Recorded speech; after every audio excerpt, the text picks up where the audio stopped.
June 6, 1944, 07:20 hours. Widerstandsnest 33, Gold Beach, La Rivière Sector.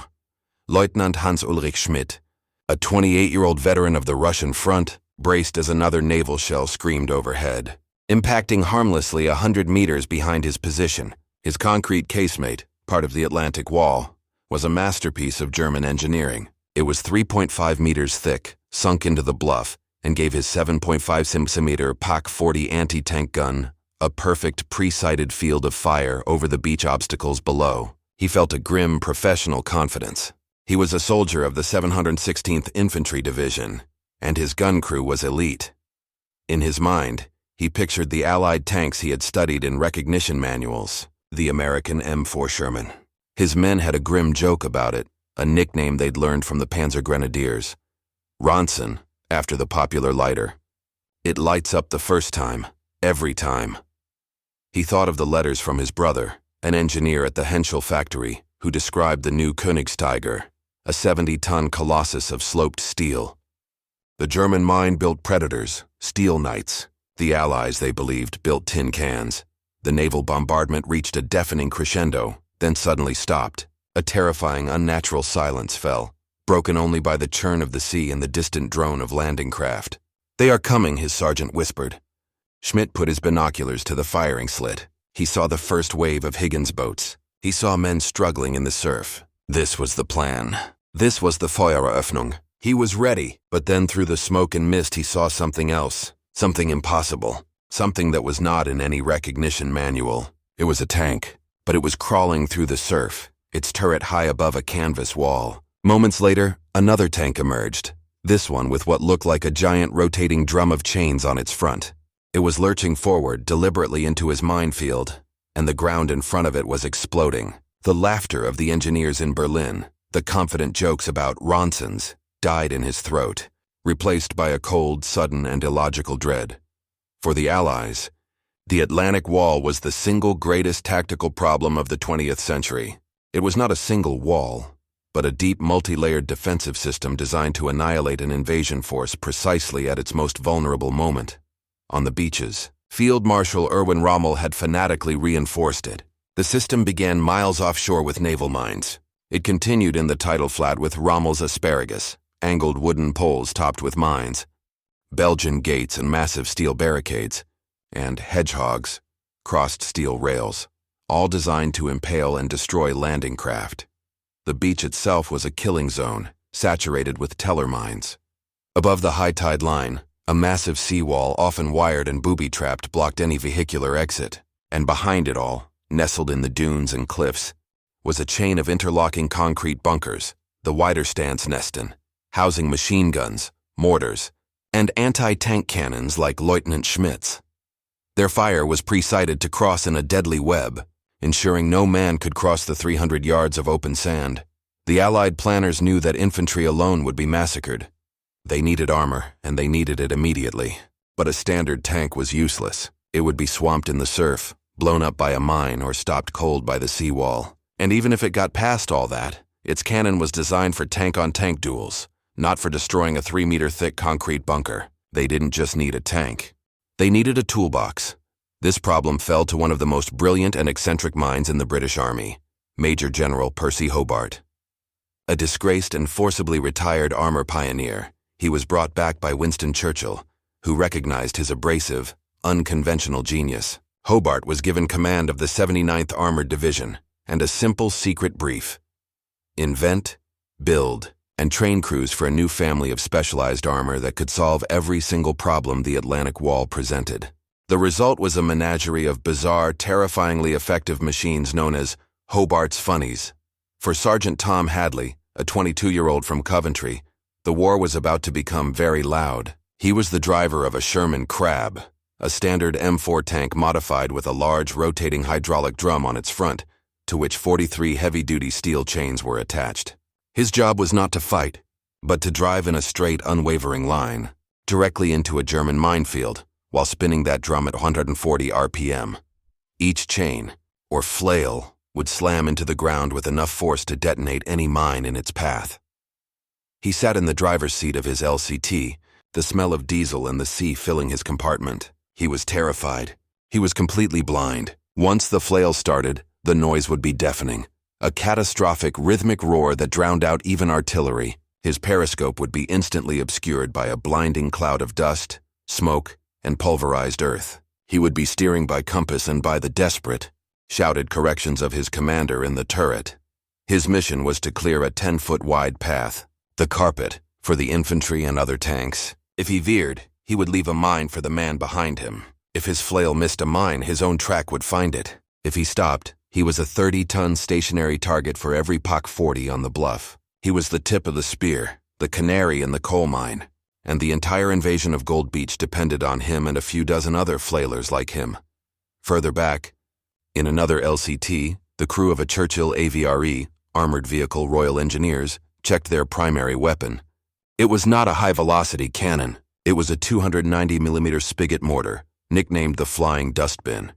It was a weapon of pure, brutal demolition, designed to fire a 40-pound trash can-shaped charge filled with high explosives. Its range was pathetic, less than 100 yards. Its purpose was singular, to drive up to a concrete bunker, point blank, and blast it into rubble. They were not tankers in the traditional sense. They were combat engineers, demolition men inside a 40-ton fortress. In the design bureaus of Henschel and Porsche, German engineers operated with a sense of supreme, almost arrogant confidence. They were the creators of the Panzerkampfwagen 6 Tiger and the Panzer V Panther. These were weapons of profound technological superiority, built around two principles: impenetrable sloped armor and a high-velocity gun, the 8.8cm KWK-36 and the 7.5cm KWK-42, that could kill Allied tanks from 2 kilometers away. This quality over quantity doctrine, a near fetish for engineering perfection, permeated the entire Wehrmacht.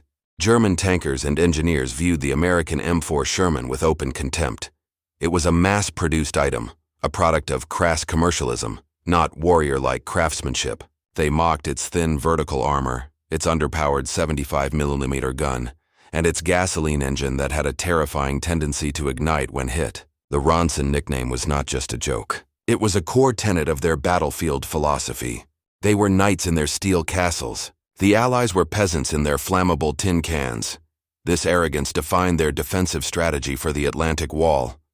The plan was simple, and based on their own weapons. The minefields would stop the infantry. The steel obstacles would stop the landing craft.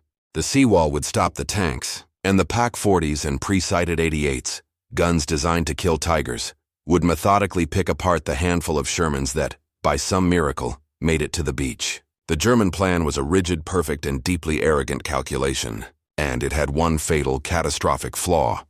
It assumed the Allies were just as stupid and unoriginal as German propaganda claimed. They had planned for a conventional attack. They had no plan for an alien invasion. 7.25 hours. Gold Beach. The moment Lieutenant Schmidt saw the swimming DD tanks, his plan began to unravel. His POC-40 crew, trained to fire on stationary targets on the road, now had to frantically traverse to hit wallowing, half-submerged targets in the surf. But the DD tanks were a distraction. The real nightmare was approaching the shore. Sergeant Tom Hadley's LCT ramp slammed down. "Driver, move out! Flail on!" Hadley engaged the hydraulic clutch. A roar filled his ears as the flail in front of him spun to life. He hit the beach at a crawl, his world vanishing into a cloud of sand. Boom! The first teller mine detonated, the concussion shaking the 30-ton tank. Boom! Boom! 2 more went up, shattering the flail chains, which was what they were designed to do. He kept moving. In his tiny periscope, he saw nothing but brown smoke. In his ears, he heard only the whump, whump, whump of the chains and the crack of explosions. From his bunker, Lieutenant Schmidt watched in utter disbelief. A tank was attacking his minefield. It was eating the mines, chewing a path through the sand with mechanical, terrifying indifference. The core of his defense was being breached in seconds. "Fire!" he screamed at his POC-40 crew. "Fire on that Teufels machine!" The 7.5cm gun cracked, the armor-piercing shell streaking across the beach. It hit the crab. The tank shuddered, but its armor held, and it kept coming. Now another monster was moving. A Churchill tank, impervious to the MG-42 fire that was raking it, rumbled across the newly cleared lane. It wasn't fast, but it was relentless. It ignored the infantry. It ignored the other tanks. It drove directly towards WN-33. It was an AVRE. Fire! Schmidt screamed again. The Pak-40 fired. The shell hit the Churchill's thick frontal plate and ricocheted, sparking harmlessly into the sky. The AVRE lumbered to a halt 80 yards from Schmidt's bunker. Its comically short, fat mortar angled up. With a sound like a giant cough, thunk, the flying dustbin was launched. It tumbled through the air in a high, lazy arc and slammed into the concrete face of the casemate. The explosion was unlike anything Schmidt had ever experienced. The 40-pound charge, a Hesh, high-explosive squash head round, did not penetrate. It flattened. It spread its explosive energy over the surface, sending a shockwave of unimaginable force through the 3.5-meter thick concrete. The interior of the bunker became a shrapnel bomb of its own making. The back wall of the casemate scabbled, blowing inward in a shotgun blast of concrete fragments. Schmidt was thrown against the wall, his eardrums shattered. His Pak-40 was twisted wreckage. His crew was gone, vaporized in a red mist and pulverized concrete. The invincible fortress had been killed by a single horrifying dustbin. The assault on the British and Canadian beaches was a stunning, brutal success.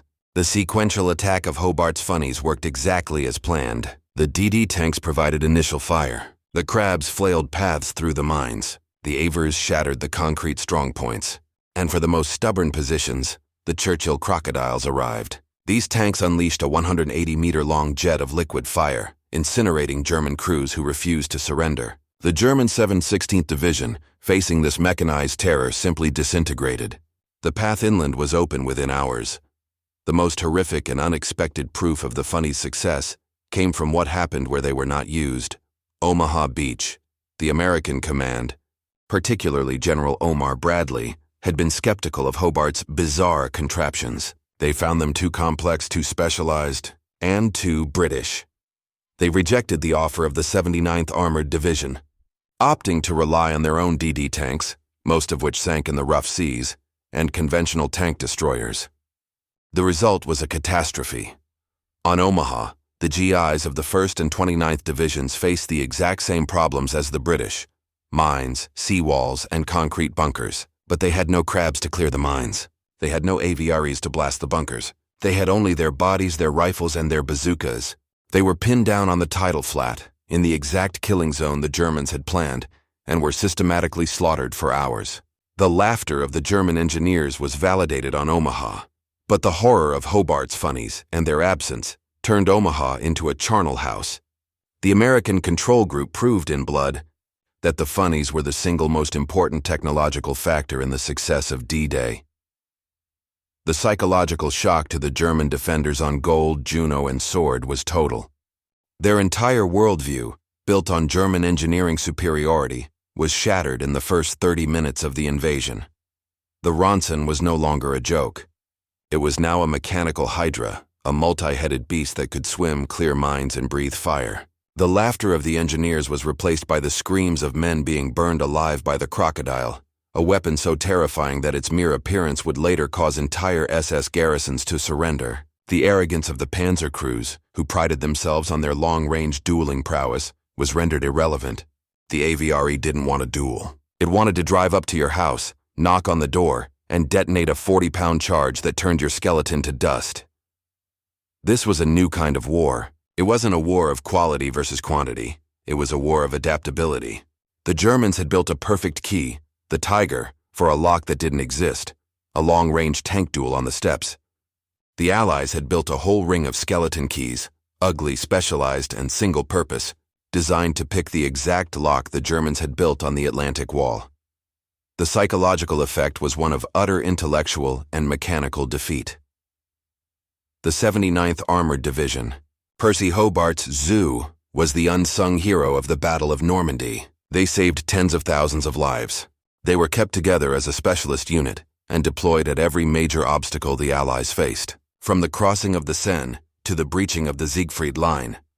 Their tools were so effective, so essential, that they became the blueprint for an entirely new class of vehicle: the Modern Combat Engineer Vehicle, CEV, and the Armored Vehicle Launched Bridge, AVLB. The legacy of Hobart's Funnies is that victory does not always go to the most expensive, powerful, or perfect weapon. It goes to the most adaptable one. The German engineers had laughed at the Sherman, but it was the Sherman's simple, reliable, and modifiable chassis that allowed it to become a crab flail, a DD tank, or a Zippo flamethrower. The Tiger's perfect design was a logistical and mechanical prison. It was too complex, too heavy, and too unreliable to be adapted into anything else. The Funnies were the ultimate expression of tactical problem-solving. They were ugly, they were strange, and they were horrifyingly effective. They proved that the laughter of an arrogant engineer is the most dangerous sound in war, for it is the sound of a mind that has already been defeated by its own hubris.